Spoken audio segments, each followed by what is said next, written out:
La asistencia jurídica internacional es el mecanismo mediante el cual un país solicita colaboración a otro con el fin de resolver de manera satisfactoria diferentes aspectos de un proceso judicial. Dicha asistencia puede solicitarse dentro de una causa penal, pero también en procedimientos civiles, comerciales, laborales, entre otros. Especialmente en la materia penal, la asistencia jurídica ha sido fundamental para la investigación de un asunto, la extradición de personas y resolución de asuntos criminales. Hoy vamos a conocer cómo funciona, qué tipos de asistencia existen y qué hace un defensor público federal en este tipo de casos. Mi nombre es Óscar Valleza y hoy en Te Defendemos, la asistencia jurídica internacional como parte de una defensa adecuada. Bienvenidos.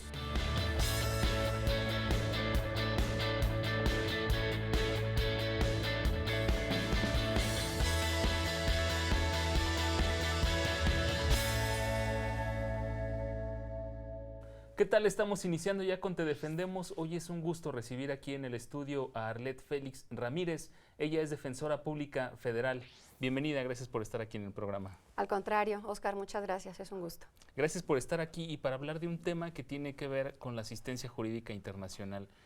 ¿Cómo entenderla? ¿Qué es esto de la asistencia jurídica internacional? Bueno, ya tiene mucho tiempo, Óscar, que esta figura se lleva a cabo en nuestro país, en convenio con muchos otros países de todo el mundo.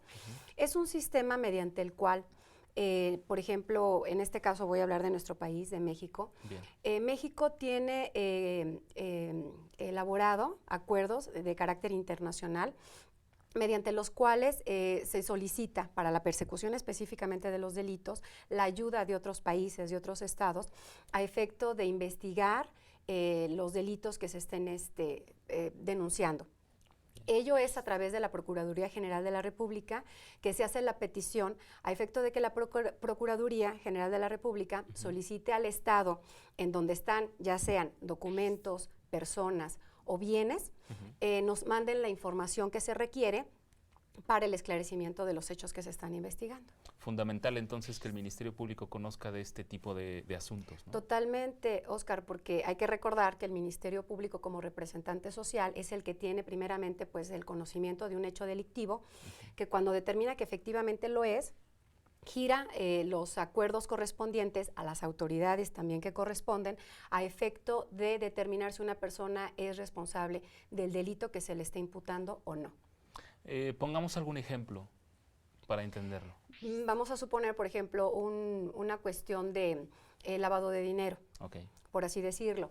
Aquí en México se está investigando a una persona por el delito de lavado de dinero. Pero resulta que esos ingresos que él obtuvo en su oportunidad fueron depositados en el extranjero. Como algunas ocasiones hemos tenido conocimiento, ¿no? Son depositados en cuentas en otros bancos de otros países, Suiza, etcétera. Entonces, por mencionar algún país, ¿no? Claro. Entonces, lo que sucede es que cuando se denuncia el acto delictivo y la persona que lo cometió y ven que efectivamente pues el trabajo el cual desempeñaba no coincidía con los recursos que reportaba o las cuentas inclusive que tenía en otros países por el seguimiento que dan las autoridades también correspondientes, solicitan al país que corresponde, en este caso pusimos el ejemplo de Suiza, al efecto de que nos informe a la autoridad correspondiente, que sería a través de la Secretaría de Relaciones Exteriores y la Procuraduría General de la República, para que soliciten esos informes de sus cuentas bancarias.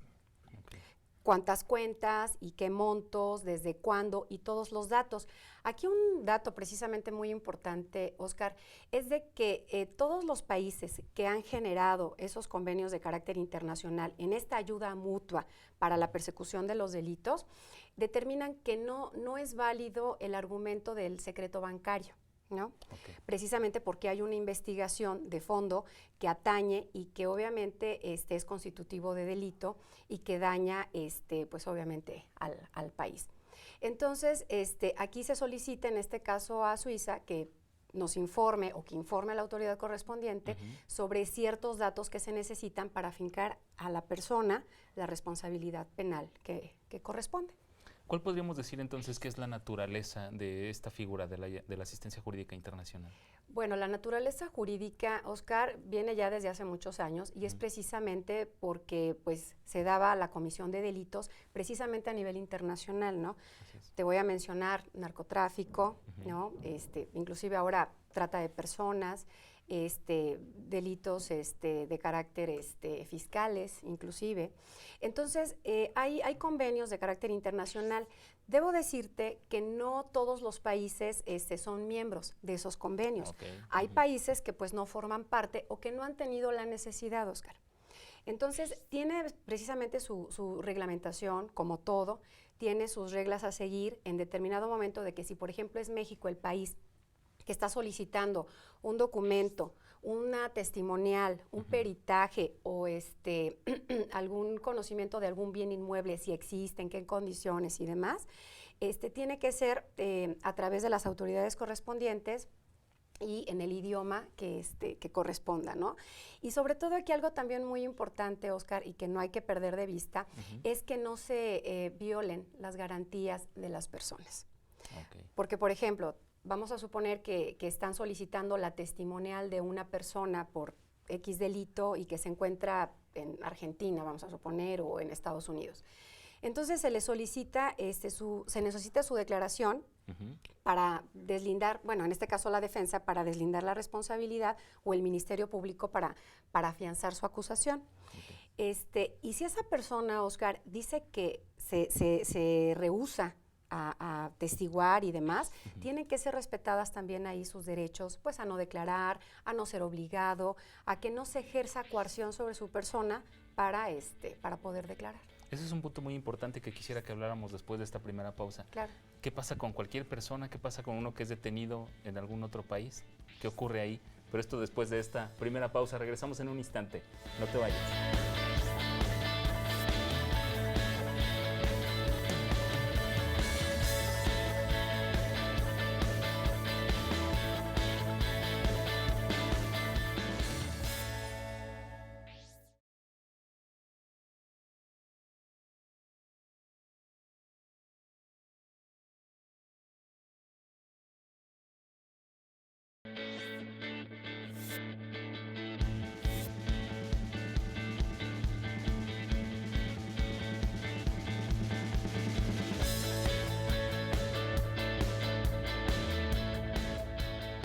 Ya estamos de regreso, gracias por seguir con nosotros aquí en Te Defendemos. Seguimos conversando con la Defensora Pública Federal, Arlet Félix Ramírez.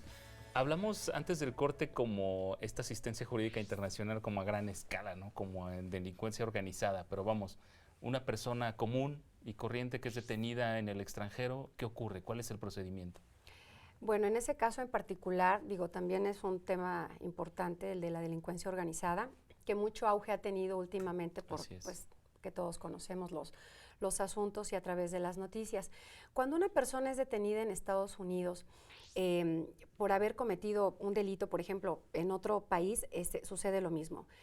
México y Estados Unidos es de los dos países, junto con otros tantos, que tiene convenios de carácter internacional en diferentes ámbitos y este es uno muy importante, sobre todo por la cuestión de que pues es nuestro vecino del norte. Sí, ¿no? Más cercano. Exactamente. De hecho, tuvimos hace algunos años un asunto en donde una persona que se fue para allá, para Estados Unidos a trabajar, se unió con unas pandillas y se cometieron ahí unos asesinatos. Entonces, esta persona fue detenida allá en Estados Unidos, pero porque tenía también aquí algunos acontecimientos que había cometido y México lo estaba solicitando. Entonces, en esa situación, en esa disputa de ver, ¿no?, qué país lo procesaba primero y tenía que declarar en ambos delitos, porque en ambos países se habían cometido estos delitos, ¿no? Entonces, era una situación muy gravosa, muy difícil, sobre todo para esta persona, porque lo reclamaba Estados Unidos, porque también tenía que quedarse en México y porque, obviamente, en términos de defensa, pues como defensa no nos convenía tanto que se fuera para Estados Unidos, porque pues obviamente la pena era mucho mayor. Ok, y nos comenta que esto no aplica para todos los países, o sea, ¿hay algunos en los que sí y otros en los que no? Hay países, Oscar, en donde no es partícipe de estos tratados de carácter internacional en ese sentido. Por ejemplo, algunos países nórdicos que pues por la lejanía difícilmente, pero cuando eso ocurre, Oscar, digo, no ha sucedido, pero se tiene el planteamiento de que cuando eso ocurra, México podrá solicitar a algún país, Noruega, alguna situación específica, porque bueno, se tiene el conocimiento, se tiene el dato de que en aquel país existe una cuenta bancaria, un documento o inclusive alguna persona. Y si no existe un tratado de carácter internacional, un convenio que se haya establecido con anterioridad, precisamente por las buenas relaciones que deben existir entre los países, entre los estados, se hace un formalismo, ¿no? Con la salvedad de que el país de Noruega, cuando requiera del servicio del país mexicano, estará en... Exactamente. Como una cooperación, digamos. Exactamente, una cooperación de ayuda mutua en ese sentido. ¿Hay niveles de cooperación? Hay niveles de cooperación, sí los hay. Se habla de 3 esquemas fundamentales, porque 3 niveles, que es el relativo a cuando se trata de documentos o notificaciones, ¿no? En donde México le solicita al país que se está requiriendo que le notifique a cierta persona, no sé, que tiene que citarse a declarar o que se haga algún peritaje o alguna situación en particular sobre documentos. El segundo es sobre personas, que se solicita que tiene que venir a declarar o que declare allá. Y la tercera es sobre bienes, ¿no? Cateos, investigación de los inmuebles y demás. Entonces son esos 3 niveles. México, tenemos conocimiento de que cuida mucho esa situación por la cuestión de que no se mermen las garantías fundamentales de las personas, como te comentaba anteriormente, de que si no quiere declarar esta persona, se le tiene que decir al país, digo, tiene su derecho también a no declarar, ¿no? O sea, no puede ser coercitivamente en ese sentido, y el país, en este caso México, pues tiene que velar, ¿no? Porque otros países no vulneren las garantías que todo ciudadano en territorio mexicano tiene derecho a ello. Y bueno, usted es defensora pública federal, conoce de la materia penal y quisiera preguntarle, ¿hay alguna particularidad cuando se trata de materia penal, la asistencia jurídica internacional? Sí, claro. Nosotros como defensores públicos federales, pues tenemos que estar al pendiente cuando se trate precisamente de procesados o sentenciados, representados por parte del instituto, que encuadren en esos supuestos. De hecho, el Instituto de la Defensoría está muy al pendiente, Oscar, cuando son extranjeros, ¿no? Cuando son de origen colombiano, peruano, que vienen de Argentina, de Estados Unidos, porque obviamente nosotros también, por parte del instituto, tienen también esa colaboración interna en ese sentido, de que sus nacionales obviamente se encuentran en este país, porque en muchas ocasiones, Oscar, no tienen conocimiento sus familiares. ¿No? De que ya están internos en penales aquí en México, ¿no? Por la comisión de un delito, ¿no? El que tú gustes y mandes. Y entonces, a través de las embajadas, se entabla comunicación con los familiares de todas esas personas que se encuentran aquí, pues para que tengan conocimiento, y además de que la embajada pueda también acceder en ayuda en relación a sus asuntos. Entonces, estamos muy al pendiente también de garantizar esa situación también a los extranjeros en ese sentido. Pues muy bien, para ahondar un poquito más en la función de ustedes como defensores públicos en este tipo de asuntos, quisiera que lo tocáramos, pero después de esta segunda pausa regresamos con más, seguimos aquí en Te Defendemos.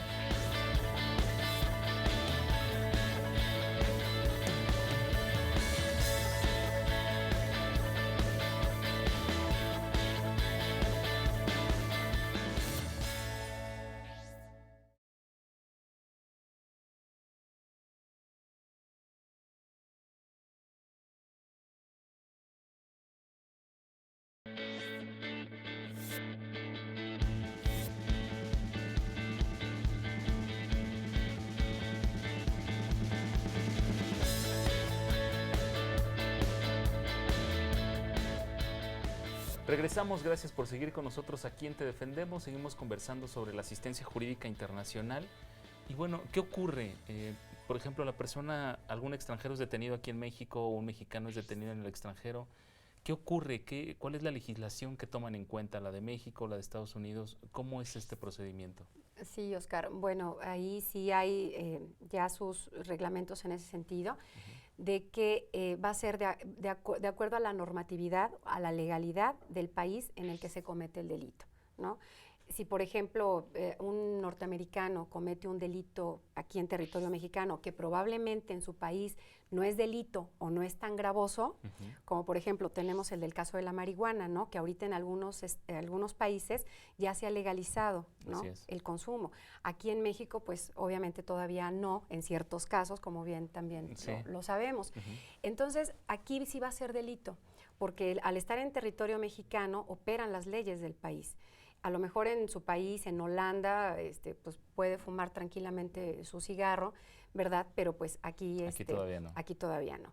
Entonces, por el simple hecho de estar aquí, se comete un delito contra la salud, y en ese sentido, como defensa, se hará valer, bueno, esa cuestión, ¿no? De que probablemente no lo sabía, precisamente porque viene de un lugar en donde sí es legal, sí es válido y no pasa absolutamente nada con la autoridad.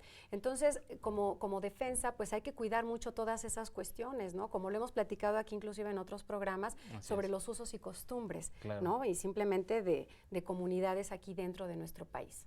La función de ustedes como defensores públicos federales, además de esto de velar por la protección de los derechos humanos, en materia de asistencia jurídica, ¿cuál sería?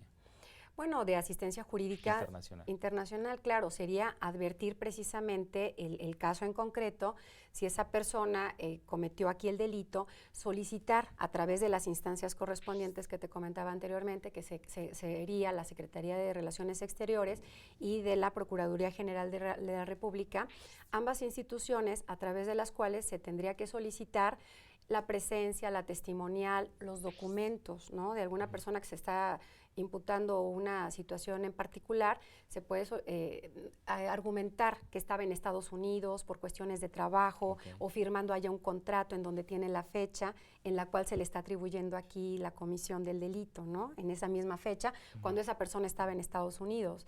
Entonces, son ese tipo de documentos que la defensa, en favor de nuestros representados, tendríamos que acceder como prueba fundamental para defender a las personas que patrocinamos. Muy bien. Tengo aquí algunas preguntas del público, pero antes de ir con ella, quiero invitarla a ver esta siguiente pieza y habla del protocolo que tiene que establecerse cuando se habla de asistencia jurídica internacional.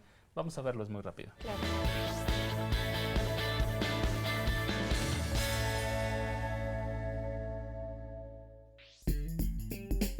Para solicitar asistencia jurídica internacional con base en un tratado, acuerdo o convenio internacional, se deben cumplir los siguientes requisitos. Presentar por escrito la solicitud, traducida al español, ante la autoridad central o coordinadora señalada en el tratado o convenio internacional. El país que solicita la asistencia debe indicar qué autoridad conduce la investigación, enjuiciamiento o proceso. Debe enviar un resumen de los hechos que motivaron la averiguación previa o proceso que permitan establecer el vínculo entre estos y la prueba solicitada.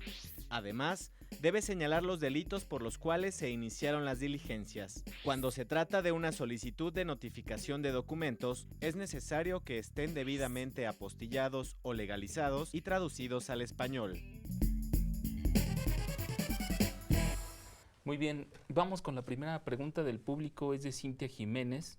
Ella nos comenta que efectuó una llamada telefónica al programa para preguntar de qué forma se podría ayudar a su hermano Pedro, porque lo acusan de haber traído a México en unas maletas unas cremas que contenían cocaína, lo cual no es cierto porque él venía de viaje de un intercambio estudiantil que realizaba su universidad, donde estudia ingeniería civil en Perú.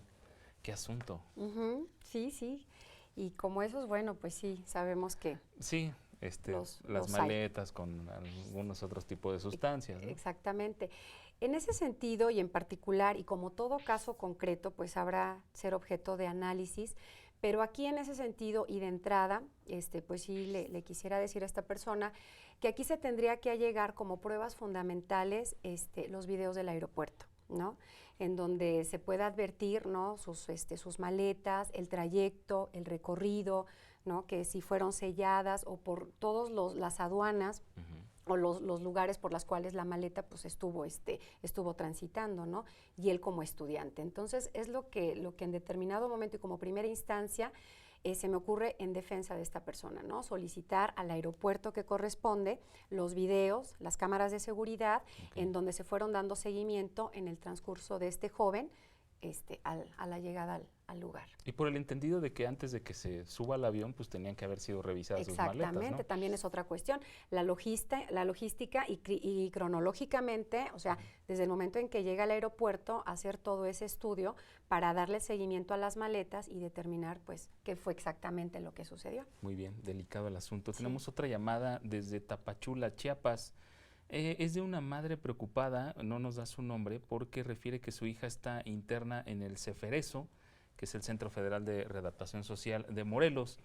Está siendo procesado por un delito de trata de personas porque su sobrina, quien le tiene mucho coraje, acusa a su hija de que la explotaba sexualmente, pero no sabe cómo hacer para que su sobrina declare porque fue deportada a su natal Argentina y pues que se aclare todo esto que es un malentendido, nos dice. Bueno, aquí en esa situación, y como precisamente viene a colación por lo que comentamos anteriormente, esta persona se encuentra en Argentina. Aquí en defensa, se puede solicitar como defensa ante la autoridad que corresponde, de que esta persona pueda venir a declarar. Bien. ¿No? Precisamente sobre estos actos obviamente tan delicados y por una situación de esa naturaleza, ¿no? Por una cuestión familiar o por un malentendido, y una persona se encuentra privada de su libertad y pues no saben lo que es un día en ese lugar, ¿no? Entonces aquí puede haber dos vertientes, o más bien hay dos vertientes. Una, la cuestión de que México solicite al Estado de Argentina el hecho de llamar a esa persona para que venga a declarar. Cuando eso sucede, Oscar, México se tiene que hacer cargo de toda la logística y de todos los gastos que ello también corresponda, ¿no? Porque es el que está requiriendo a esa persona para que venga a rendir un testimonio en relación a un delito que se cometió aquí en territorio mexicano y que es en favor de esa persona porque resulta ser también una prueba fundamental.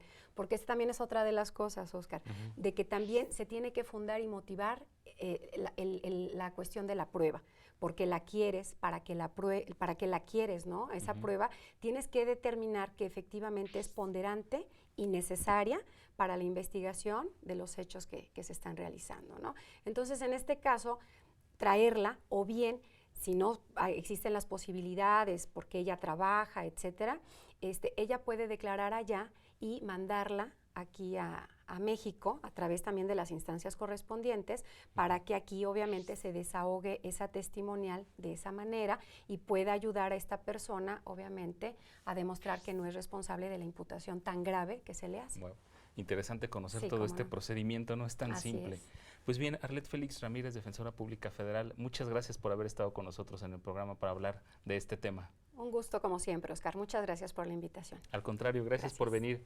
A ustedes también les agradezco el favor de su atención. Gracias, los espero la próxima semana con más temas jurídicos, con lenguaje coloquial aquí en Te Defendemos. Mi nombre es Oscar Valleza y te invito a permanecer en la señal del canal judicial. Hasta la próxima.